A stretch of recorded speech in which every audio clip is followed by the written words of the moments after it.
남편 외도로 상담에 오시는 분들은 정말 다양한 사례가 있잖아요. 네. 그 중에서도 성매매 음, 하는 남자들의 공통점이 좀 있을지, 네. 그리고 또 이 성매매에 빠진 남편으로 고통받는 아내분들에게 좀 조언을 해주시는 시간이 됐으면 좋겠어요. 우리가 이런 생각을 해야 됩니다. 인간의 모든 행동은요, 다 동기가 있어요. 어떤 목적성을 다 갖고 있어요. 그 모티베이션을 다 가지고 있는데, 그렇다고 한다면 성매매 업소를 가는 남자들도 어떤 동기가 있어서 가는 거예요. 일단은 그 남자들을 바라볼 때 저 새끼 나쁜 놈이다 라는 색안경은 내려놓으시고, 아, 저 남자들이 무슨 동기로 성매매 업소를 가는가, 이 생각부터 하셨으면 좋겠습니다. 자, 그러면 이제 그들이 어떤 동기를 갖고 있는지 공통적인 특징이 몇 가지가 있는데요. 3가지 정도 말씀드리겠습니다.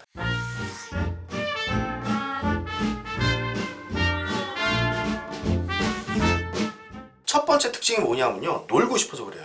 여자와 놀고 싶어서. 이런 경우에 보면은 이제 아내분들과 놀고 싶은데 아내분들이 잘 못 노는 분들도 있고, 또 어떠한 이유로 아내와 사이가 틀어져서 밖에서 노는 거죠. 특징 두 번째가, 성매매 업소 가서 뭐예요? 여자 만지잖아요, 그죠? 여자 만지고 싶어서, 특히 젖가슴 만지고 이러고 싶어서 가는 거예요. 이런 경우는 이제 아내분들이 스킨십을 좀 싫어하시는 경우 있습니다. 스킨십을 불편하게 생각해요. 남편이 만지면 아우 불편해 이러고, 남편이 끌어안으면 앉지마 이러고, 끈적끈적거려 싫어 이러고.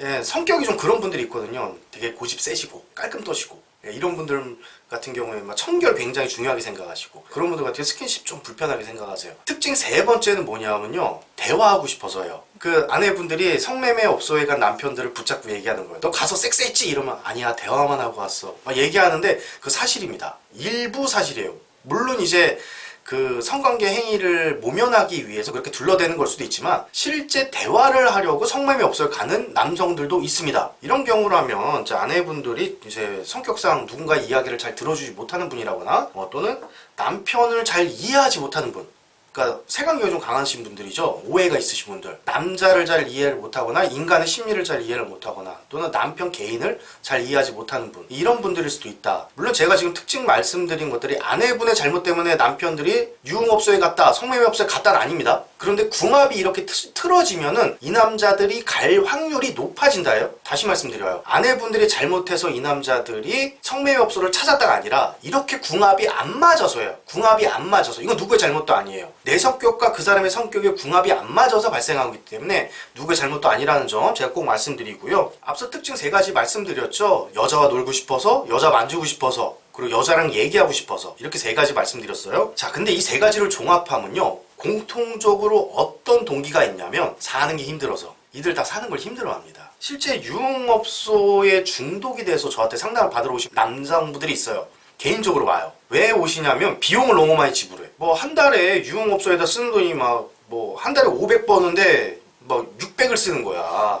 카드 빚내서. 그러면 이제 뭐 자기 파탄나잖아요. 그래서 막 인터넷을 조사해봤더니 막 유흥 중독이란 말이 나오고, 뭐 관계 중독이란 말이 나오고, 성 중독이라는 말이 나오고. 그래서 저를 때 오셔서 상담을 받는데, 이런 분들을 보면 남성분들이 사는 걸 다 힘들어하세요. 그게 어떤 특정한 사건 때문에 힘들어하시든, 아니면 성장 과정부터 사는 게 쭉 힘드셨든, 그 힘든 걸 어떻게 해결해 보고자 성매매 업소나 유흥업소를 찾는 겁니다. 자, 우리가 사는 게 힘들 때 그 고통을 해결하는 3가지 방법이 있습니다. 첫 번째 뭐냐면요, 노는 거예요. 우리 힘들 때 놀고 싶잖아요, 그죠? 근데 놀고 싶은 이 마음은요, 인류의 역사가 가지고 있는 거예요. 그게 뭐냐면 서양에서는 디오니소스 축제라고 하는 겁니다. 디오니소스 축제가 뭐냐면요, 술 마시고 노래하고 춤추고 섹스하는 축제예요. 그래서 환락의 축제죠. 1년에 한 번 하는 이제 큰 축제입니다. 근데 이 디오니소스 축제가 왜 있느냐, 우리가 살아가는 이 세상이란 천국과 지옥으로 구분하자면 지옥에 가깝습니다. 고통스러운 쪽에 가까워요. 그러면 고통을 뭘로 잊어야 돼요? 뭘로 상쇄해야 돼요? 즐거움이에요. 쾌락으로 잊어야 된단 말이에요. 그래서 디오니소스 축제로 술도 마시고 춤도 추고 노래도 하고 성관계도 맺으면서 잊어보려고 하는 거예요. 삶의 힘든 것을. 그게 인류 역사에 다 있어요. 전 세계 가면. 그게 이제 우리나라도 지역 축제 있죠. 그게 똑같은 겁니다. 어떤 뭐 단오가 되면 단오 축제하고, 뭐 하면 또 무슨 축제하고, 우리나라도 있잖아요, 그죠? 그리고 최근에 전 세계에서 하는 축제가 있죠. 그게 크리스마스예요. 12월 마지막에, 1년을 끝내는 마지막 주에 크리스마스 축제를 성대하게 열면서 한 해의 고통을 털어내는 거예요. 그런 것처럼 유흥업소에 가는 남자들도 이런 심리가 있습니다. 그러면 굳이 왜 유흥업소에 가서 축제를 하려고 하느냐, 뭐 정당하게 하면 되지, 이런 질문을 하실 수 있잖아요. 이런 분들 같은 경우에 아마도 제가 추측하기에 제 경험상 성장 과정에서 노는 게 억압되신 분들이 있어요. 힘들어서 놀고는 싶어요. 그런데 노는 게 억압이 됐어요. 그러면 숨어서 놀아야 돼요. 숨어서 놀 수 있는 데가 유흥업소란 얘기죠. 자, 두 번째, 힘들 때 우리는 어떻게 하려고 하느냐? 스킨십을 하려고 합니다. 힘들 때 우리는 위로해줄게 이러면서 어떤 행위를 해요? 안아주죠. 여성분들 많이 그러잖아요. 뭐 우리 친구들끼리 누가 울고 있으면 가서 막 안아주고 하시잖아요. 힘들 때 가장 위로가 되는 건 스킨십이에요. 힘들 때 가장 위로가 되는 건 스킨십입니다. 그래서 심리치료 방법 중에 커들 테라피라는 게 있어요. 커들 테라피라는 게 뭐냐면요, 이렇게 안아주는 심리치료법이에요. 이 힘들어하는 내담자가 그 치료자를 찾아가면요, 커들 테라피스트는 내담자를 이렇게 안아주고 쓰다듬어줘요. 마치 엄마가 아이 쓰다듬듯 쓰다듬어 줍니다. 그러면 그 품에 안겨가지고 고통을 잊어가는 거예요. 스킨십을 통해서. 그러면 그냥 안고만 있어요? 무슨 얘기도 주절주절 하겠죠. 그러면서 위로도 되고, 그런 것처럼 스킨십을 통해서 우리는 고통을 또 잊으려고 합니다. 그 인간의 습성이에요. 그걸 이제 해리 할로우 박사라고 하는 정신과 의사이자 심리학자인 분이 계시는데, 그 분이 이제 원숭이 실험을 통해서 굉장히 증명을 해놨습니다. 증명이 잘 돼 있는 실험이에요. 원숭이가 스트레스 받는 상황에 어떤 자기를 안아줄 수 있는 포근한 곳으로 가서 뭐 열 몇 시간을 거기 붙어 있더라. 애기 원숭이가 스트레스를 받으니까. 인간인 또 마찬가지더라. 그래서 이 스킨십이 안 되는 분들은 스트레스에 굉장히 예민하고 성격이 날카로워집니다. 자, 그러면 이분들은요, 왜 굳이 그러면 아내를 안으면 되잖아요. 네, 아내분하고 스킨십 하면 되잖아요. 그런데 왜 굳이 유흥업소 가서 하느냐? 어쩌면 누군가와 스킨십을 하는 것이 억압되신 분들일 수도 있어요. 예를 들어서 성장 과정에서 엄마한테 안기려고 했는데 엄마가 저리 가 하고 밀어내. 그러면 그게 좌절 경험이 되거든. 그럼 내가 누군가한테 안기려고 할 때 또 밀어낼 것 같은 두려움이 있는 거야. 또 상처받을까봐. 근데 유흥업소 같은 경우에 돈만 내가 뭐 몇십만 원 딱 지불하면은 안아주잖아. 유흥업소 가서 돈 주면은 내가 만질 수 있잖아요. 예, 상대방의 몸을. 그럼 거절당할 위협이 없는 거예요. 내가 돈을 주니까. 그래서 찾아가는 분들이 있습니다. 자, 우리는 힘들 때 어떻게 해결하냐? 세 번째, 대화를 하려고 하죠. 이제 여성분들 많이 그러죠? 뭐 스트레스 받는 상황에 남편 붙잡아 놓고 자기야 일로 와봐, 나랑 얘기 좀 해. 이제 저희 와이프도 이제 자주 그러는데, 뭐 힘든 상황이 있으면 자기야 나한테 3시간만 빌려줘. 당신한테 상담받을 일이 있어. 그러고 이제 막 얘기하기도 합니다. 예, 농담 삼아서 하는 얘기이긴 하지만요. 누군가한테 자기 힘든 일을 쭉 털어놓다 보면 어떻게 돼요? 치유작용이 있잖아요. 그래서 상담사들이 내담자의 이야기를 잘 들어주는 것만으로도 치유 효과가 있습니다. 그걸 저희가 이제 치료적 효과를 소산이라고 해요. 예, 영어로 에브리액션.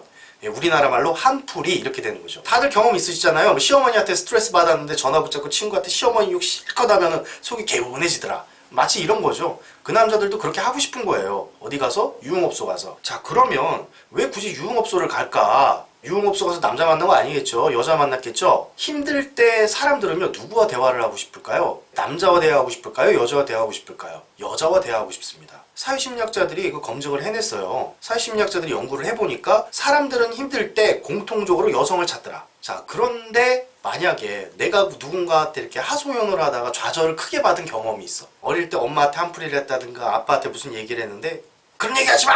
막 이러면서 딱 잘렸어. 그러면 이제 누군가한테 또 내 속 얘기를 하면은 또 좌절될까봐 두려움이 있어. 그런 경우에 어떻게 하면 돼요? 유흥업소 가서 돈 몇십만 원 딱 쥐어주고 몇 시간 동안 실컷 한풀이하면 되는 거예요. 좌절될 가능성이 현저히 낮아지죠. 그러면 유흥업소를 계속 찾는 남편을 둔 아내분들에게 해주실 조언이 있으실까요? 네, 좋은 질문입니다. 그 유흥업소를 계속 가는 남편을 내가 둔 아내다. 그것 때문에 너무 힘들다. 남편이 성매매업소를 계속 찾는다.